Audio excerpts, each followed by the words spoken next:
Bom, pessoal, começando mais um vídeo aqui do canal, e neste vídeo nós iniciamos a nossa jornada pela literatura russa do século XIX, começando com ninguém mais, ninguém menos que Fyodor Dostoiévski em O Sonho de um Homem Ridículo.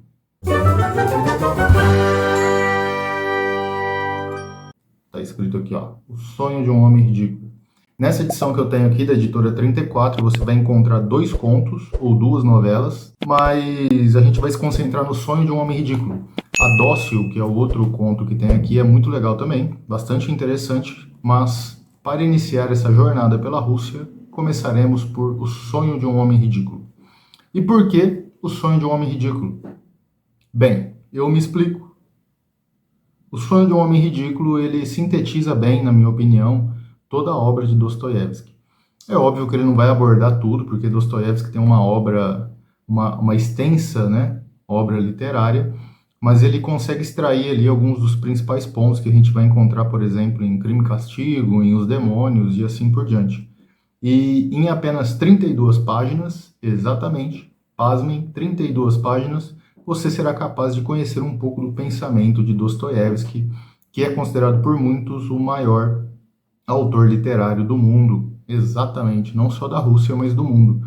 Muito porque ele consegue entrar ali naquela questão da humanidade, ele consegue fazer uma viagem bastante completa dentro do que a gente chama de existência humana, e com isso ele extrai, por meio dos seus textos, muitos dos pontos que nós não conseguimos explicar, mas que conseguimos sentir.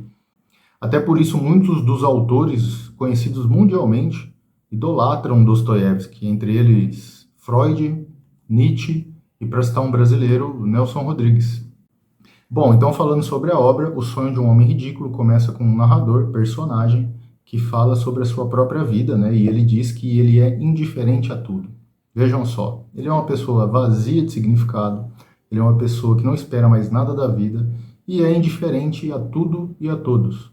Então ele já não vê mais graça em participar de conversas com amigos, ele já não vê mais graça em jogar, ele já não vê mais graça em nada. Ele diz ainda que ele anda pelas ruas trombando com as pessoas, mas não porque ele está envolto em pensamentos, mas simplesmente porque é assim que ele quer andar, é assim que ele vai fazer e que ele não vê problema nenhum em ser indiferente a tudo e a todos. Isso se deve ali a uma crítica até que Dostoiévski faz do movimento nihilista, né? Então você pode até pesquisar a respeito disso, é bastante interessante. Na Rússia, Turgenev abordou isso na obra Pais e Filhos, tá? A gente vai falar de Turgenev também aqui no canal, mas não sobre essa obra, sobre uma outra, então fique atento. Então o Dostoiévski ele faz essa crítica ao niilismo através desse conto, tá? E aí esse homem ridículo, que é indiferente a tudo, numa determinada noite está caminhando ali por São Petersburgo, e era uma noite fria ali, até lúgubre, ele está caminhando pela rua, olha para o céu, também está bastante negro, mas vê uma estrela. Essa estrela, segundo as notas de rodapé dessa edição, é a estrela Sirius, né? E isso causa nele ali um certo sentimento, ele vê essa estrela bem brilhante, e o sentimento que vem ali, que aflora, né, dessa visão, é o seguinte: ele decide naquela noite dar cabo da sua vida. Exatamente. Ele acha que não tem mais sentido continuar vivendo, e ao chegar na casa dele, ele promete a si mesmo que vai dar um tiro na cabeça, estourar os miolos e acabar com toda essa sua existência. Pois bem, o homem ridículo continua caminhando e algo extremamente inusitado lhe acontece. Uma menininha, por volta de 8 anos, segundo o próprio narrador, lhe começa a puxar pelos cotovelos, pedindo ajuda, gritando: mamãe, mamãe, a minha mãe precisa de ajuda, me ajude. E esse homem ali, indiferente a tudo, apenas olha para a menina, mas ela não desiste, ela continua puxando ele pelos cotovelos até que ele grita com ela, bate o pé e toca ela ali de perto dele. Essa menina, triste, sai correndo gritando, atravessa a rua e vai pedir ajuda para outras pessoas. Então ele continua a sua caminhada até seu quarto, um quarto alugado num prédio ali de 5 andares. Quando ele chega nesse quarto, era um quarto bem empobrecido, assim, com poucos móveis, uma mesa, uma cadeira, uma poltrona. Ele conseguia ver, inclusive, por uma fina parede, o quarto vizinho, onde os vizinhos dele ali estavam jogando, conversando alto, bebendo, como era de costume, segundo ele diz. E nem isso é capaz de irritá-lo, nem isso é capaz de incomodá-lo. Então ele estava decidido a dar cabo da vida. Ele senta na sua cadeira, puxa o seu revólver e coloca ele em cima da mesa. E nesse momento algo acontece nele. Ele lembra da menina pela primeira vez. A menininha que pediu ajuda, que estava desesperada, ele pensa nela pela primeira vez. E esse pensamento lhe causa certo espanto, até porque isso é perigoso, né, para um nihilista. E aí é que Dostoiévski começa a navegar ali nos pensamentos humanos, ali, como eu disse no início, né, como ele consegue entrar nessa questão da alma, tá? Esse personagem, o Homem Ridículo, ele começa a pensar nessa menininha, o que torna perigoso o plano dele continuar. Porque já que ele não vê significado algum na vida, já que ele é vazio de significado, por que ele pensa na menina? Será que uma centelha de compaixão está nascendo no coração dele? Isso para o pensamento nihilista que ele cativava é muito perigoso porque ele pode deixar de existir. E então ele pensa nessa menina uma primeira vez e começa a pensar em outras coisas. O barulho do quarto do lado já está diminuindo e aí ele começa a propor a seguinte situação. Ele começa a se imaginar vivendo na Lua ou em Marte, ou seja, fora da Terra. Com isso, ele estaria fora das questões culturais que a gente tem. E aí ele imaginou-se sendo um crápula nesse lugar. Ele se imaginou cometendo as piores atrocidades que ele poderia cometer. E ao voltar para a Terra, se questionaria: será que ele teria um sentimento de culpa em relação a tudo que ele fez fora da Terra? Será que ele ia sofrer por isso?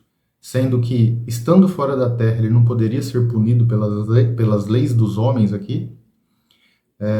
E vai um pouco mais além.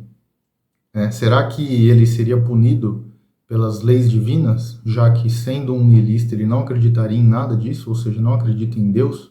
E aqui a gente vê a referência, para quem já leu algumas obras do Dostoiévski, dos irmãos Karamazov e também dos demônios, onde alguns personagens dizem que se Deus não existe, tudo é permitido. Então, por meio desse pensamento, Dostoiévski quer dizer o quê? Se nada me é válido na vida, se eu sou indiferente a tudo e cometo atrocidades fora da terra, ou seja, fora das leis dos homens, algo vai pedir de mim que eu pague as minhas contas, ou seja, eu terei que prestar contas a alguém? No pensamento do homem ridículo, não, porque não existe nada. E então ele lembra da menina por uma segunda vez. E aí, nesse ponto do conto, ele fala: essa menina até o momento me salvou, porque eu adiei o meu plano de me matar. Ou seja, aquela pequena centelha muito provavelmente já tinha se tornado uma chama ali no coração dele em relação à compaixão. Então, provavelmente ele estava pensando: o que será que aconteceu com essa menina? O que será que ela precisava? Será que ela ainda está viva? E então, nesses pensamentos, ele percebeu que estava tudo silencioso, o apartamento dele. Os seus vizinhos pararam de fazer barulho. E aí ele cai num sono profundo, como ele nunca havia caído, ou como ele não caíra havia bastante tempo. Ele cai nesse sono e começa a sonhar. E nesse sono, o homem ridículo, ele levanta da sua poltrona, caminha em direção ao seu revólver e se dá um tiro no peito. Exatamente. Ele pega o revólver, se mata, mas dessa vez com um tiro no coração. Diferente do que ele tinha pensado enquanto caminhava. Ele pensou em dar um tiro na cabeça. E agora, no sonho, ele se dá um tiro no coração. E talvez essa seja uma sutileza, né, em relação ao que ele estava pensando antes.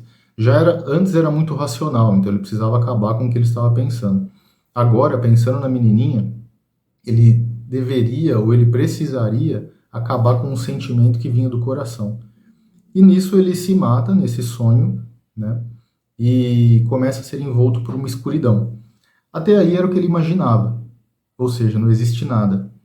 Mas de repente ele começa a ver alguns pontos de luz, ele começa a perceber que ele está flutuando pelo universo, sendo guiado por um ser ali que ele não consegue descrever, uma entidade o guia por essa viagem, e ele começa a perceber que está viajando pelo universo. Então existem estrelas, planetas, ele começa a ver o Sol, e aí de longe ele vê uma pequena estrela e ele pergunta se era a Terra. A entidade que está guiando ele fala que sim, ali é a Terra.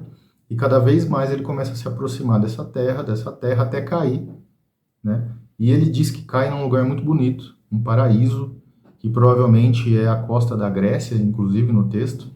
E esse lugar é extremamente bonito, um paraíso, ele nunca viu tamanha beleza, e aos poucos ele começa a ter contato com os seres que moram naquele local.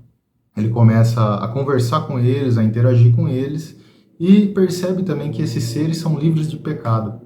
Eles, inclusive, não precisam nem falar para conversar entre si. Apenas pelo olhar, eles conseguem eles conseguem se comunicar uns com os outros apenas pelo olhar. E através disso, ele fica ali envolvido com aquele ambiente, envolvido com aqueles seres, ele começa a apreciar tudo que eles podem fazer e tudo que a comunidade deles é capaz de ter e de fazer. Mas não demora muito, ele começa a perceber que a mentira se inicia, ele começa a perceber que aqueles seres começam a se corromper. E aí a ficha cai. O motivo dessa corrupção que começou ali era ele mesmo. Ele que chegou no paraíso e corrompeu os seres que moravam ali. Bom, ele não consegue descrever o porquê que aquilo tudo começou, ele não consegue descrever o porquê, o motivo dele ter corrompido, né, esses seres, mas o fato é que ele era o motivo, ele era a maçã podre aí desse paraíso. Não demora muito, o tempo começa a passar e o pecado começa a surgir, as mentiras começam a ser ditas, todos aqueles seres começam a encontrar a morte, as leis são criadas, a guilhotina aparece, e aí ele vê que a causa de tudo aquilo era ele, começa a ficar em desespero, começa a ficar ali absorto em pensamentos, os seres começam a dizer para ele ficar quieto, senão iam prendê-los em hospício, né, em um hospício. Ele se sente tão amedrontado, tão reprimido, que ele acorda do sonho. E ao acordar do sonho, ele percebe que ele está na casa dele. A primeira coisa que ele vê é o seu revólver, e ele afasta esse revólver, né? Ou seja, ele desiste da ideia de se matar, porque para ele agora ele tinha encontrado a verdadeira intensidade da vida, ele tinha encontrado de fato a verdade que rege o universo. Ele já não era mais alguém que era indiferente à vida, ele já não era alguém que já era vazio de significado. Ele tinha encontrado um significado. Ele foi até o paraíso e voltou. E ele percebeu, acima de tudo, que também ele era responsável por todo o mal que era causado na Terra. Ou seja, não só ele, mas cada um de nós é responsável tanto pelo bem quanto pelo mal que existe na Terra. E aí, pensando nisso, ele resolve dedicar sua vida a dizer a verdade, que era essa verdade nova que ele conhecia. Ele ia glorificar isso. Então a gente sabe que Dostoiévski era cristão, né, que ele gostava de falar a respeito disso, e por meio desse conto ele deixa muito claro como ele pensava a respeito, o que ele pensava a respeito do niilismo e como ele pensava de fato a respeito da vida, né? Talvez por aquelas experiências que ele tenha passado ou por ter uma vida muito difícil. Então ele chega a essa conclusão no sonho de um homem ridículo. E para fechar, o homem ridículo ainda lembra da menininha mais uma vez e vai atrás dela e a encontra. E o conto acaba aí. Então, notem as sutilezas desse conto, né? Notem como Dostoiévski, em pouquíssimas palavras, né? Tem 32 páginas desse conto, numa obra tão pequena ele consegue passar tanta mensagem. Então eu recomendo a leitura, acho que vale a pena vocês adquirirem, né? Ou encontrarem algum sebo, ou emprestarem a algum amigo para ler esse conto, que vale a pena, porque ele pode ser a porta de entrada para os demais contos de Dostoiévski, inclusive Crime e Castigo, que deve estar aqui, ó, esse vermelhinho aqui, ele aqui, ó. Ele é uma obra bastante, eu vejo até algumas semelhanças com O Sonho de um Homem Ridículo, tá? Só que ele é mais extenso, ele tem mais detalhes, né? Ele trata também de algumas questões existenciais, assim como esse conto aqui trata. E o livro do mês de dezembro vai ser Crime e Castigo, de Dostoiévski, que é uma obra bastante difundida aí na nossa cultura, e vamos falar sobre ele. Tudo bem? Então, espero que tenha gostado. Esse vídeo acaba aqui. Se gostou, deixa o seu like, inscreva-se no canal, compartilhe com seus amigos, com a sua família, e a gente se vê no próximo vídeo. Fico por aqui, Eduardo Cassago, um leitor de Dostoiévski, flutuando do nada a lugar nenhum nesse pálido ponto azul. Fui!